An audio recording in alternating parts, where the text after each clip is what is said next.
For example, sel darah merah memiliki tugas untuk menyalurkan seluruh oksigen di dalam tubuh. Sedangkan sel darah putih, mereka bertugas untuk menjaga sel darah merah agar terhindar dari bakteri dan penyakit. Sel-sel dalam tubuh manusia tidak akan pernah berhenti bekerja setiap harinya. Mereka akan terus bekerja dan memungkinkan manusia untuk tetap hidup selama. Ini adalah sumsum tulang merah, di mana tempat sel darah lahir dan tinggal.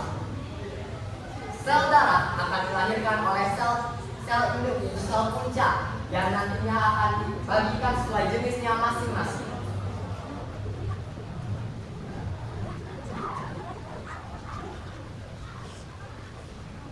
Sel darah merah prekursor yang akan dilahirkan akan menjadi sel darah merah eritroblast yang kemudian akan dididik oleh makrofag.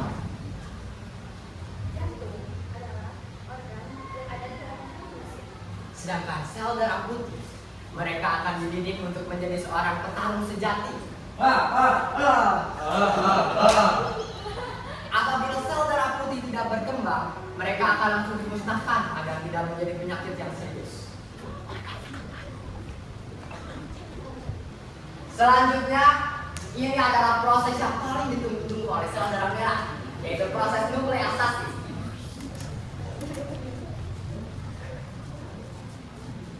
Mulai sekarang kalian resmi menjadi sel darah merah yang mengantarkan oksigen ke seluruh tubuh. Selamat atas pendidikan di sini ya. Jangan bisa selesaikan ke sini. Saya akan menjadi sel darah merah yang baik. Selanjutnya adalah tugas yang paling menegangkan, di mana ini adalah tugas pertama sel darah merah dalam mengantarkan oksigen. Oke, ini adalah tugas pertamaku. Menerima oksigen dari paru-paru untuk dikeluarkan ke dalam dan membawa kembali karbon dioksida untuk dikeluarkan. Semangat! Perhatian, ada bakteri di dalam tubuh. Kepala sel yang membunuh digerakkan.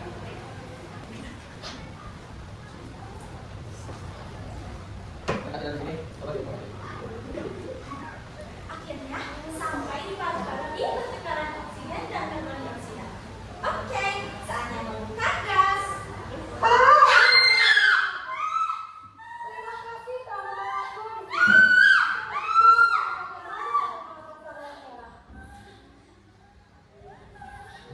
Kenapa kamu bisa sampai di sini? Sepertinya kamu tahu saja. Kami sel darah merah bisa bertugas melalui pembuluh darah.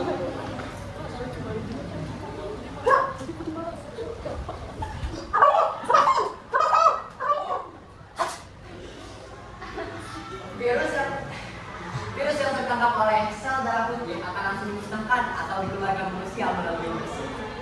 Selanjutnya, kehidupan kembali ketika sel darah merah dan sel darah putih menjalankan tugasnya masing-masing.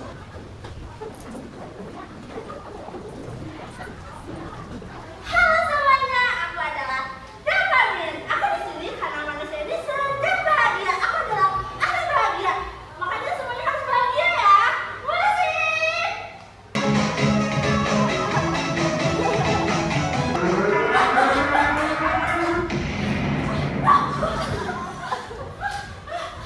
Ada apa ini? Sepertinya dinding luar pembuluh darah hancur atau disebut juga dengan luka yang menyebabkan darah merah keluar. Jika kamu masuk ke sana, maka kamu tidak akan ada lagi di dunia ini. Ya.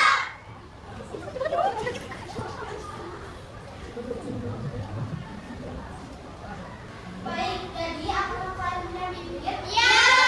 Baik, sekarang kita mulai bimbing kalian dengan faktor koagulasi. Namun kita menempel di sini.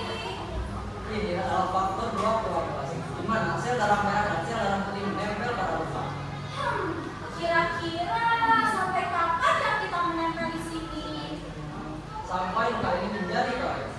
Ternyata seperti itu ya cara virus dalam tubuh menangani ataupun ketika terjadi luka. Tapi maafin sebelumnya, soalnya kayaknya saya lagi sakit gigi gitu. Tapi teman-teman sama bapak tahu nggak sih kenapa kita bisa sakit gigi? Kenapa tuh? Maaf ya, sebentar.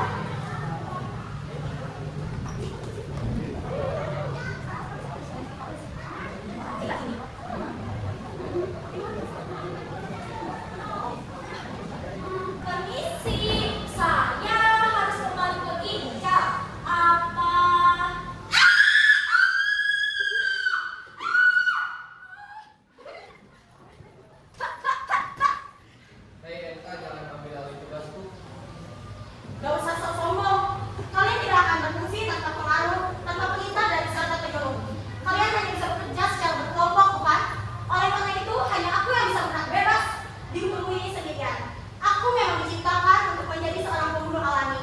Aku adalah Selenka. Allah kayak ngomong. Gue yang biasanya. Banyak omong.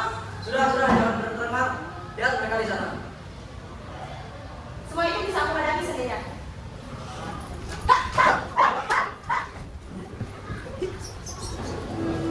Ternyata ada tempat seperti ini di sini. Ya, ini adalah rumahnya. Di mana satu yang saya dihasilkan setiap harinya. Dan ini adalah infus yang membantu membersihkan debu, virus, jamur, dan lain-lain. Ada apa denganmu? Aku merasa iri pada kalian. Aku tidak bisa berlari. Aku hanya bisa menjadi beban di tubuh ini. Tugasku hanya membawa oksigen. Sedangkan kalian punya tugas yang keren. Kamu juga keren. Tanpa kamu, kita tidak bisa hidup. Jadi, ayo kita bekerja bersama-sama. Ternyata saya sakit gigi tadi karena ada bakteri yang masuk ke gigi. Untungnya, karena saudara Kuti berhasil membunuh bakteri yang ada, gigi saya sudah sembuh. Aduh, aku penyakit.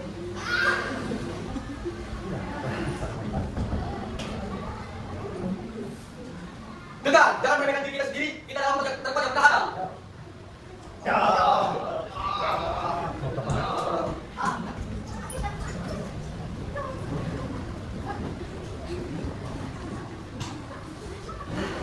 Itu adalah proses ketika sel darah merah dan sel darah putih bertugas di dalam tubuh manusia. Pernah nggak teman-teman sama bapak bayangin kalau misalkan tubuh kita itu banyak mengkonsumsi zat aditif, alkohol, minuman keras, bagaimana kehidupan sel darah merah dan sel darah putih apabila kita sering mengkonsumsi zat-zat aditif?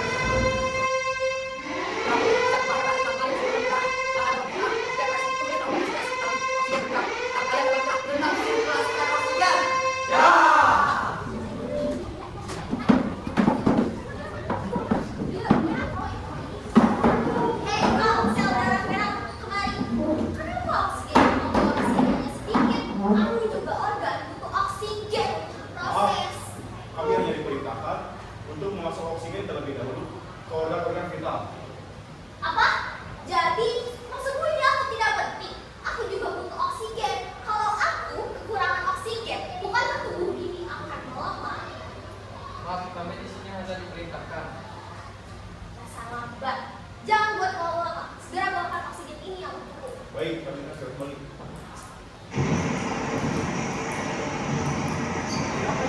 Itulah Allah. Berhenti, jangan diminum.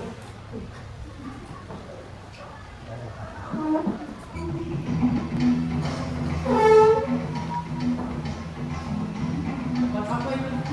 Ini adalah hati, tempat yang berfungsi sebagai hati dunia.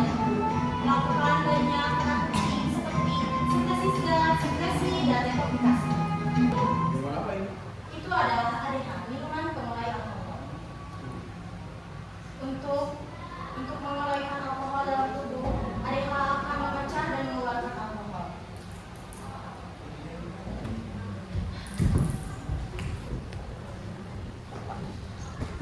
Itu adalah sel darah yang telah mati.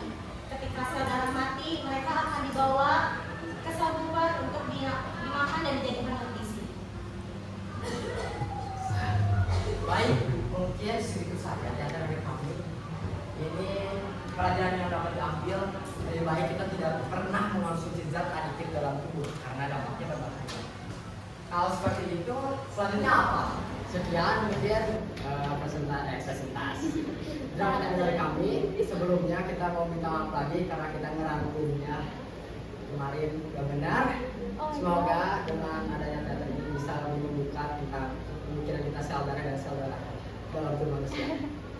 Ya, terima kasih.